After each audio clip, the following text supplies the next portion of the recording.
Welcome to this Zentangle Quickie.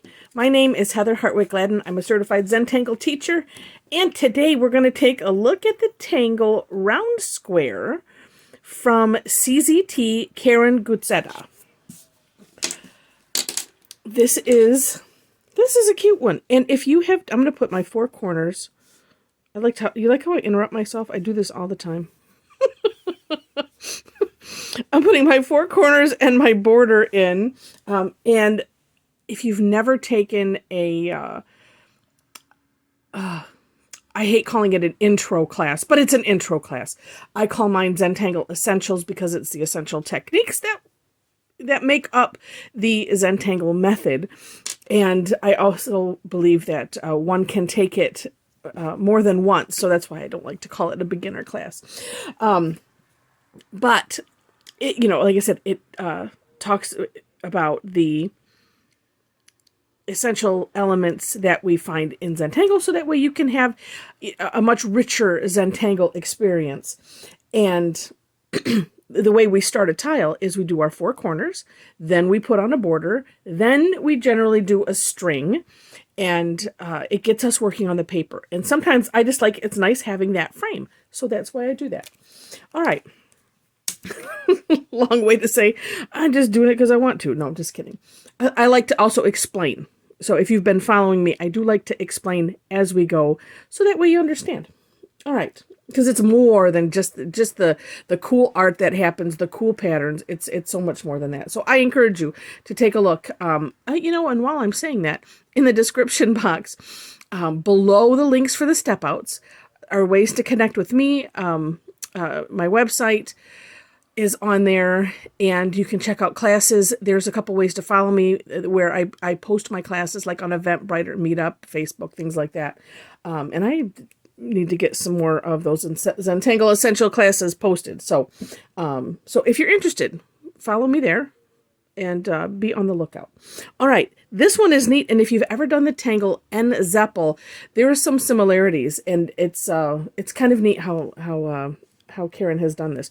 All right, so starts off, here's the space that you're filling, and you can just put four kind of random dots. Actually, it's reminiscent of a couple tangles. And as I'm doing some other fill-in things, I will explain those. Then we're going to connect the dots. It almost reminds me of, I don't know if you ever played this game where you putting in dots. Oh, no, it's a dot grid, and you're filling in squares, and you're trying to block out the other person or something like that. All right, then we're going to, continue, and it's kind of like as you go, put in some dots. The shapes don't have to be exactly square, of course, and the more not square they are, the better. That's the part where I am a bit lacking, because I want it to look random, but yet sometimes I end up being, a lot more squarish. I have a challenge with doing random sometimes things. That's where my growth, and the thing that I'm most thankful for Zentangle for, is helping me to be more, I call it spontaneously creative. So, all right. So, and you're just continuing, and I like the idea of doing, just continuing the four dots and randomly putting boxes. I think it's a nice part of the process, because as I'm doing it, I'm like, do I really need to put four dots down and do that? But I like it as part of the process, and that is something else with Zentangle, that it's about the process. It's about losing yourself in the tangle, so to speak. I'm going to make this, see, I end up with these rows. So I'm going to do something crazy, just crazy. I'm going to go outside of that. Oh, man. All right. And if you look at, there's a link to Karin's post with this, and there, and so there's some I think, let's see, it looks like, there's just like one sample, but it's gorgeous. Well, there's a couple. And, they're just really, really neat, but it gives you some other ideas on, how she did it. And I think that that's important to see. Let me make a big one here. And, and two, looking at hers, they don't necessarily, no, because it is all squares. I think in my step out, I had, well, just because I ran out of some room, I made some triangles, so I kind of went outside of the square. But like I said, it's a nice process. You can lose yourself in. That is important, because if you're using this, especially as a meditative or mindfulness exercise, that's what you want. And so there we have this. Next step, we have the squares. Now we have to do the round. So as I mentioned, this is similar to one called Enzeppel. Enzeppel is just a bunch of lines, and then we do this part. So we're going to put an orb in each one of these. And so I'm kind of tracing over, I'm to the inside of the square, and just tracing around like so. In Enzeppel, that's the same. We do the same thing. It's similar to this. It's like the example I use with it is, if you picture a bubble, pretend you're a bubble, become one with the bubble, and try to fit yourself into this square space. And so the bubble will, it can only go so far into those corners. And so it's a good visualization. And actually, I dare say, well, it was before, nope, it was my first Zentangle Quickie, was doing Enzeppel. And thanks to my fellow Tangle addict, Tanya, who had asked about it, and I said, well, let me just do this. And I did a Quickie video, and then that kind of sparked you know what, I could continue to do these. So anyway, so Tanya, thank you. This is all your fault. No. Just kidding. It's just like when I say to my mom, when she's on classes, online classes with me, and if you're interested in that, and by the way, we're going to fill in those little corners. And when I remember to introduce her, I feel like we're all just such a big family on there, and everybody's been, with us, even if it's somebody's first call, I just feel like everybody is part of the Tangle family, and I forget to introduce ourselves, but I introduce my mother, and I say, and this is all her fault. And it is. And so we're just filling in these tangles. Now, while you're filling in these little corners on this tangle, and so as you're doing it, one of the beauties of the fill-in is the course correction. So if for some reason you like something, or for instance, let's see, and I'm sure I will come to something, or actually even here, if you kind of want this a little bit thicker, then guess what? You can make it a little bit thicker, because we're going out. Can't do anything about, making any of these squares smaller, but we can certainly adjust things. Or like here where, my line went a little too far, and then you can just fill it in. And if you have a little bit of extra gap there, that's all right. So I had a little string or something. And so we just fill these in.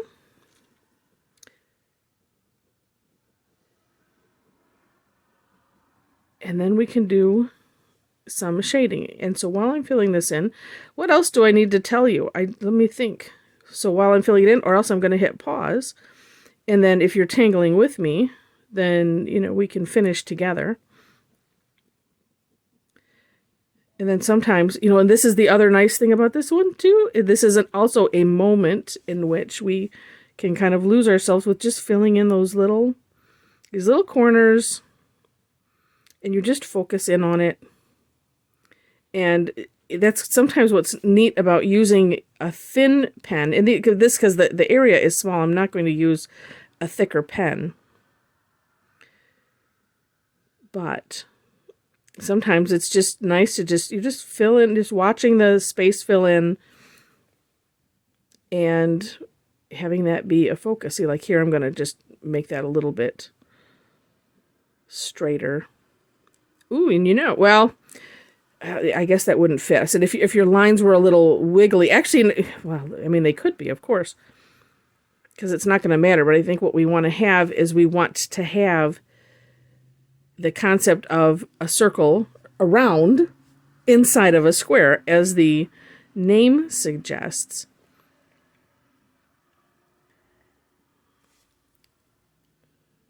So if you because I was thinking, oh, well, if you did, a little bit of curvy lines, well, I don't know if that would work so well, because then, I mean, you want to have these nice little corners to fill in.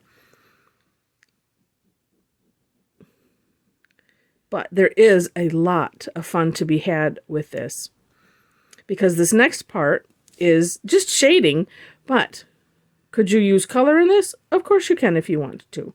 Let me just feeling this. Forgetting this little guy over here. And doing gems, or some call them Zen gems, which are still ever so popular because they're so cool. Seeing, enormous possibility for doing that right here. And if you're interested in that, well, and I really need to redo the video. It still works. I can't remember. I was rewatching it, and I don't know. I think I was using a different different phone camera, and I was like, oh, I really need to redo this. But you know what? It's ignore that and just listen and all of that. It's still good. It's doing them my way. These gems. And we're not going to do that now, so I encourage you to go watch that video. But what I am going to do is just do some shading.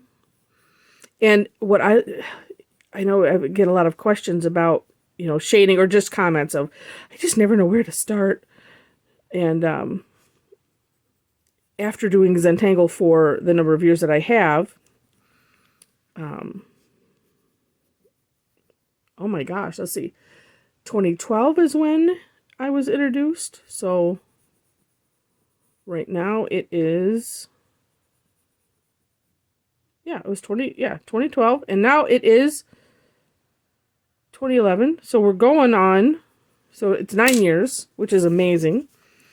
And okay, so I pick one side. So when you've done something for a while, you pick things up, and then you can continue those, because those things don't really change. They just get put into your mental toolbox to be pulled out whenever you want to. So I just picked a side and put graphite, like kind of in a C shape-ish around that side. And now with the tortillon, I'm just bringing it out a little bit. And this is a great starting place. You can always do more. You can make it a little darker if you wish. I recommend going lighter first, because in our Zentangle, the only thing that is missing in our Zentangle toolbox on purpose is an eraser and a ruler. So I like to err on the side of going a little bit light, so that way then I don't have graphite remorse later, and I wouldn't want you to have that either. And that's just where it's just too dark. But too, when you put the graphite down, you don't have to spread it out too far either, because I know early on when I was doing this and when I was teaching, sometimes you learn the things to say. And, oh, look at how neat that is. And I'd have some that would just have too much, and it was spread out too far. And so that the whole thing was just, dark gray. And that's not necessarily fun, unless that's what you're going for. That's okay. See, and then here's the other thing that's kind of neat, and we talk about this online on our classes, is sometimes it's amazing how things look different through the camera. And so when I go, oh my gosh, look at how cool that looks, I go from looking at it here to looking at it through the camera, which is just above it. And it is just amazing. And so one of the things that, okay, and I'm gonna add, we're not gonna go total gem or dewdrop, but let me, as I'm talking, let me grab, because it's just calling to me to do this. So one of the things that we talk about is looking at it through the camera, take a picture of it. Or Mom said when she was in art school, they would take their work and then stand in front of a mirror, and that way you get that different perspective, and it's really, really neat. So try that. And if you're not happy with something that you do, don't look at it for a little bit. Then look at it and go, oh, you do like I do and say, oh my gosh, who did that? That's amazing. All right. So this looks really cool as it is. Yes, it does. But one thing I'm going to add, and I should have tested this first. This is a white jelly roll. I'm just adding, so as this dries, it'll lighten up a little bit. I'm just adding a little C shape, a little swoosh. That's what I call it, a little swoosh mark. And look at how all of a sudden it just added some shine. And that's all you really need to do. I try to put it in the darkest space. But for me, as a non-artist, I just think it's the coolest thing since sliced bread. And so you could do that with color, but yeah, search on my channel here for I think you can put in gems when you go to my channel, which if you're on YouTube and you click on my face or on the title, I think it takes you to the channel. And then you see, the nice header, and then there's a search bar so you can search the channel. And just put in gems. And I only have one video up at the moment on that. But it's just such a neat thing to accentuate your tangles and that you can have fun with. And this is a really neat tangle. And when I was looking at it, and this is what's so fun about not worrying about anything until it's done. And then still don't worry about it. Because I was like, oh, this looks contrived. Oh, look at, I've got, this or that. And then when it's done, and then it's just like, oh, that looks really cool. So lots of interesting life mirroring lessons with Zentangle. And sometimes it's kind of like, just wait. Don't wait till it's done. Don't fret.